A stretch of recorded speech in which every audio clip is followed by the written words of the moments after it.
രാവിലത്തെ മനോഹരമായ ആകാശം നോക്കിയ കണ്ണെടുക്കാൻ തോന്നുന്നില്ല. നല്ല വെള്ള സെറ്റ് സാരിയൊക്കെ ഉടുത്തങ്ങനെ കളർഫുള്ളായിട്ടുള്ള സെറ്റ് സാരിയൊക്കെ ഉടുത്തങ്ങനെ കുണുങ്ങി കുണുങ്ങി ഇങ്ങനെ നടന്നു വരുന്നതായിട്ട് നമുക്കിങ്ങനെ തോന്നും. രാവിലെ തന്നെ പിന്നെ മഴയുണ്ടായിരുന്നു കേട്ടോ. രാത്രിക്ക് അതുപോലെ തന്നെ മഴയായിരുന്നു കേട്ടോ. 2-3 ദിവസമായിട്ട് മഴയായിരുന്നു. അതിൻ്റെ ഫലമാണ് കേട്ടോ ഇത്ര നല്ലൊരു റിസൾട്ട് എന്ന് എനിക്കങ്ങനെ തോന്നിപ്പോയി. നമ്മൾ മഴയും സ്നേഹിക്കും, അതാണ് ഇതിൻ്റെ രസതന്ത്രം അല്ലേ. അങ്ങനെ ഞങ്ങൾ നീലേശ്വരത്ത് നിന്ന് കണ്ണൂരേക്ക് പോവുകയാണ് കേട്ടോ. കണ്ണൂർ അരോളിയിലോട്ട് പോകുന്ന, അരോളി എന്ന് പറയുന്ന സ്ഥലത്തൊരു ആയുർവേദ വൈദ്യനെ കാണാൻ പുറപ്പെടുന്ന വളരെ മനോഹരമായ കാഴ്ചയാണ് കേട്ടോ. അങ്ങനെ കാഴ്ചകൾ കണ്ട് ഇങ്ങനെ ചന്നം പിന്നം പെയ്യുന്ന മഴയത്തൂടെ ഇങ്ങനെ പോകാൻ എന്തൊരു ഭംഗിയാണെന്നോ. കാരണം ചില സ്ഥലത്തൊക്കെ റോഡിൽ കുണ്ടും കുഴിയും തന്നെയാണ്. കാരണം എന്താ, റോഡ് പണി പുരോഗമിച്ചു കൊണ്ടിരിക്കുന്ന സ്ഥലങ്ങളുണ്ട്, ഏകദേശം പണി പൂർത്തിയായ സ്ഥലങ്ങളുണ്ട്, പണി നിർത്തിയിട്ട സ്ഥലങ്ങളുണ്ട് എന്ന് വേണ്ട പല രീതിയിൽ ഉള്ളതാണ്. ഇതാ നമ്മുടെ പയ്യന്നൂർ കോളേജിലെ പയ്യന്നൂർ കോളേജ് എന്നും അവിടുത്തെ പൂർവ്വ വിദ്യാർത്ഥികൾക്ക് ഗൃഹാതുരത്വം നൽകുന്ന ഓർമ്മകളാണ്. എൻ്റെ ഇളയമ്മ പയ്യന്നൂർ കോളേജിലെ സ്റ്റുഡൻ്റായിരുന്നു. അതുകൊണ്ട് എന്നും അതിൽ കടന്നു പോകുമ്പം അവർക്ക് പയ്യന്നൂർ കോളേജും കോളേജിൻ്റെ വരാന്തയും ഒക്കെ അയവർക്കും. അങ്ങനെ ഇളയമ്മ കാറിലുണ്ട്. അവിടെ എത്തുമ്പോൾ തന്നെ ആ വാർത്തകൾ ഇങ്ങനെ പറഞ്ഞുകൊണ്ടേയിരിക്കും. ഞങ്ങൾ യാത്രയിൽ ഞാനും ഗിരീഷേട്ടനും ഉഷാമയും അതുപോലെ തന്നെ എൻ്റെ ബ്രദറും കുട്ടിയുമാണ് കേട്ടോ.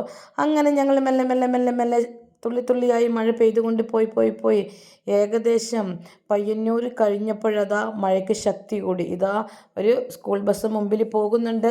അതിങ്ങനെ ആ ചെളിയിലൂടെ പോകുമ്പോൾ ഒന്നും പറയണ്ട കേട്ടോ, വളരെ മനോഹരമായ കാഴ്ചയാണെന്ന് കണ്ടു നിൽക്കുന്നവർക്ക് തോന്നും. ആ വണ്ടി ഇനിയൊന്ന് ക്ലീനാക്കി എടുക്കാനോ, അതുമല്ല പുറകെ പോകുന്ന വണ്ടി ഒന്ന് ക്ലീനാക്കി എടുക്കാനോ ഡ്രൈവർമാരുടെയും വണ്ടിയുടെ ഓണർമാർക്കൊക്കെ വലിയ വിഷമമാണ് കേട്ടോ ഈ മഴയത്ത് ഇങ്ങനെ വണ്ടി ഓടിച്ചു കൊണ്ട് പോകാൻ. ഇതെൻ്റെ പേഴ്സണലായിട്ടൊരു അഭിപ്രായമാണ് കേട്ടോ. അങ്ങനെ ഞങ്ങൾ മെല്ലെ മെല്ലെ പോയി ഞങ്ങൾ അങ്ങനെ അരോളി എത്തി കേട്ടോ. അരോളി എത്തി. ഞങ്ങൾക്ക് കാണേണ്ട ആളുടെ അടുത്തോട്ട് എത്താനായി നമ്മൾ അരോളിയിലുള്ള സുധാകരൻ വൈദ്യരെ കാണാനാണ് പോകുന്നത്. ഈ പ്രദേശത്ത് എവിടെ നിന്ന് ചോദിച്ചാലും വൈദ്യരുടെ വീട് കാണിച്ചു തരും. ഇതാ ഈ കവാടം കണ്ടില്ലേ, ഈ കവാടത്തിലൂടെ ഒന്നങ്ങോട്ട് കയറിയാൽ മതി കേട്ടോ. കയറി ഈ ടേണിങ്ങിൻ്റെ അവിടെ കാണുന്ന വളരെ വലിയതായിട്ടൊരു വീട് കാണുന്നില്ലേ, ഇതാണ് കേട്ടോ വൈദ്യരുടെ വീട്. ഇതിനോട് തൊട്ടടുത്താണ് കേട്ടോ ക്ലിനിക്ക്.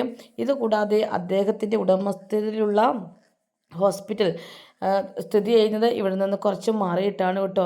ഞാൻ ഈ വീഡിയോ എടുക്കുന്നത് പേഷ്യൻസിൻ്റെ ആൾക്കാരൊക്കെ മാറിപ്പോയതിന് ശേഷമാണ് കേട്ടോ. എല്ലാവർക്കും ചിലപ്പോൾ വീഡിയോ ഒന്നും എടുക്കുന്നത് ഇഷ്ടപ്പെടില്ല. ഫോട്ടോ എടുക്കുമ്പോൾ എന്തിനാ എൻ്റെ ഫോട്ടോ എടുത്തതെന്നൊക്കെ വെച്ച് ചോദിക്കും. അപ്പോൾ അതുകൊണ്ട് ആൾക്കാരൊക്കെ എഴുന്നേറ്റ് പോയി കഴിഞ്ഞിട്ടാണ് വീഡിയോ എടുത്തിരിക്കുന്നത്. ഇവിടെ ഇങ്ങനെ എന്താ പറയണ്ടത്, തൃശ്ശൂർ പൂരം പോലെയാണ് കേട്ടോ ആൾക്കാർ. അങ്ങനെ ധാരാളം ആൾക്കാരുള്ളൊരു സ്ഥലമാണ്. അങ്ങനെ അവിടുന്ന് മരുന്നും കാര്യങ്ങളൊക്കെ മേടിച്ച് ഞങ്ങൾ പുറത്തിറങ്ങി. പിന്നെ ഏതാ നമ്മൾ ഇടയ്ക്കിടയ്ക്ക് ആഗ്രഹിച്ചൊരു കാര്യമാണ് ഒരു അവിലുണ്ടാക്കുന്ന മില്ലിൽ കയറി അവൽ മേടിക്കണം എന്നൊക്കെ, ഇടിയവൽ. അങ്ങനെ ജയശ്രീ അവിൽ മില്ലിൽ കയറി കഴിഞ്ഞ പ്രാവശ്യം വന്നപ്പോൾ കണ്ടുവച്ചതാണ്, അതുകൊണ്ടാണ് കേട്ടോ നോട്ടം ഇട്ടത്. വേണ്ട സാധനങ്ങളൊക്കെ വാങ്ങിച്ചു. പിന്നെ ഇതാ തിരിച്ച് മറ്റൊരു വഴിയിലൂടെയാണ് കേട്ടോ, പോയ വഴിയിലൂടെ അല്ല കേട്ടോ തിരിച്ച് വന്നേ. ഇത് നല്ല മഴയാണ് കേട്ടോ, നല്ല മഴയും രണ്ട് വശത്ത് നിറയെ മരങ്ങളും. മലപ്പട്ടം എന്ന് പറയുന്ന സ്ഥലത്തൂടെ വഴി ഞാൻ ആദ്യമായിട്ടാണ് പോയിരിക്കുന്നത്. മലപ്പട്ടം എന്ന് പറയുന്ന സ്ഥലത്തൂടെയാണ്. ഇതാ കുന്നിറങ്ങി വന്നപ്പാടിതാ നല്ല ഒന്നാമതൊരു ഇക്കോ പാർക്കാണ് കാണുന്നത്, വെള്ളിക്കീൽ ഇക്കോ പാർക്ക്. മഴയായതുകൊണ്ടാണ് കേട്ടോ. നല്ല മനോഹരമായൊരു സ്ഥലമാണ് കേട്ടോ. വൈകുന്നേരങ്ങളിൽ വന്നിരിക്കാൻ പറ്റിയ ഒന്നാം തരം ഒരു സ്ഥലമാണ് കേട്ടോ. അത് കഴിഞ്ഞു മഴയത്ത് വീണ്ടും വീണ്ടും യാത്ര തുടർന്നു. അപ്പോഴാണ് ഭക്ഷണം കഴിക്കണം എന്ന് ഞാൻ മുമ്പേ പറഞ്ഞിട്ടുണ്ട് കേട്ടോ. മെഡിസിൻ കഴിക്കുന്നതുകൊണ്ട് കറക്റ്റ് സമയത്ത് ഭക്ഷണം കഴിക്കണം. കഴിഞ്ഞ പ്രാവശ്യം ഞങ്ങൾ കണ്ണൂരേക്ക് വന്നപ്പോൾ ഈ ഹോട്ടലിൽ തന്നെയാണ് കയറിയത് കേട്ടോ. അവിടുത്തെ ഫുഡും അതുപോലെ തന്നെ അവരുടെ ആതിഥ്യ മര്യാദയും ഒക്കെ എനിക്ക് വളരെ അങ്ങോട്ട് ഇഷ്ടപ്പെട്ടു. അങ്ങനെ ഇന്ന് വീട്ടിൽ നിന്ന് പുറപ്പെടുമ്പോൾ തന്നെ അവിടെ കയറാവേ എന്നാണ് ഞങ്ങൾ പോയത്. കാരണം എന്താ, 2 പ്രാവശ്യമായിട്ട് വന്നപ്പോഴും എനിക്ക് ഫിഷ് ഒന്നും കഴിക്കാൻ പറ്റില്ലായിരുന്നു കേട്ടോ, മരുന്നിൻ്റെ പഥ്യം. അങ്ങനെ പഥ്യം കഴിഞ്ഞില്ല കേട്ടോ. എന്നാൽ അവിടുത്തെ ഫിഷ് 2 പ്രാവശ്യം അതിൻ്റെ സ്മെല്ലടിച്ചുകൊണ്ട് ഇന്നൊന്ന് കഴിക്കണം എന്ന് തന്നെ വിചാരിച്ചു. അങ്ങനെ ഒന്നാം തരം ഫുഡാണ് കേട്ടോ. അങ്ങനെ ഫുഡൊക്കെ കഴിച്ച് ഞങ്ങൾ മടങ്ങി വൈകുന്നേരമായി കേട്ടോ വീട്ടിലെത്താൻ.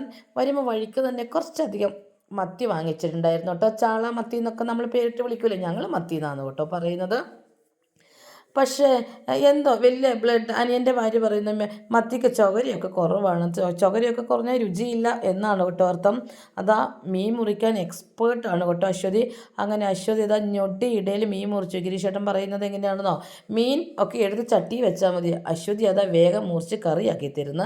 അങ്ങനെ ഇന്നത്തെ കാഴ്ചകൾ ഇതൊക്കെയാണ് കേട്ടോ.